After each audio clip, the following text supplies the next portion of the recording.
Hello and welcome everyone to Quick Album Reviews. I'm the Savage Executioner CJ Metal, and today I'm bringing the axe down upon The Final Kill by Collision.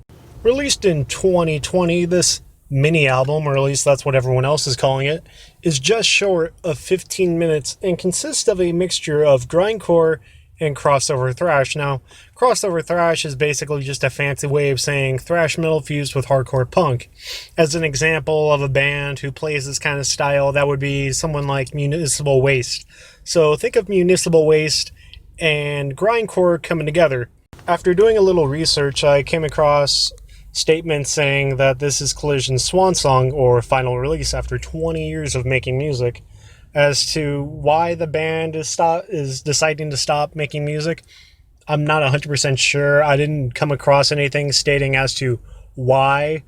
My assumption here is that they're just retiring. 20 years of making music's a long-ass time.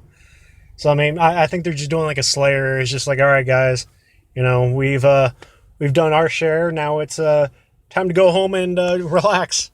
Now, I'm actually not familiar with this band or their previous work. This was my first time checking them out. So I don't really know if all their music sounds like what it does on here. I hope it does. And let me explain to you what that exactly sounds like. So on this album, the band takes the brutality of grindcore, the riffs of death metal and thrash metal, the vocal styles of both grindcore and thrash/crossover, and then outlines the songs in a thrash/crossover structure. Yeah, that's quite a bit. So in a nutshell, it's just some really good stuff. The album has some great riffs, some double vocal duty, lots of energy, and it's just really fun to just listen to in general. If I really had anything bad to say about this album, it would probably be the first few tracks that were a bit weak. It gets better as you progress through the album. Also at like 15 minutes, there's not too much to say about it. But at the same time, at least they made some good stuff before they went out. I also want to point out the production on here. I think that's worth mentioning. The music on here is clear and, dare I even say, polished. I don't know about you, but when I tend to listen to grindcore, it tends to have a very grimy tone to it. An example would be Wormrot. However, I do think the cleaner production works in this case. If the album was just straight grindcore, then I'd probably be saying the opposite of that. But nevertheless, don't be going into this album thinking it's going to be like that regular dirty grindcore sound, because, well, it's not. After listening to this album, I'm definitely interested in checking out the band's previous releases. So I'll just go ahead and add some of those albums to my already over 100 albums I have to check out list. Seriously, I have a problem for every one album I listen to.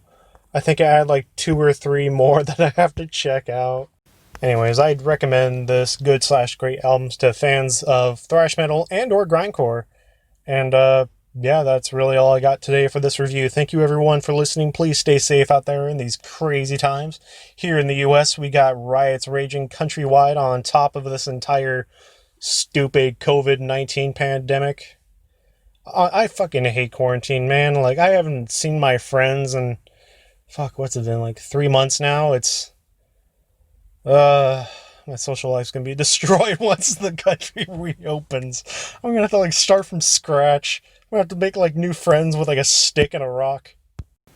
But enough of me prattling. I hope you all have a great day, and I will see you at the next review.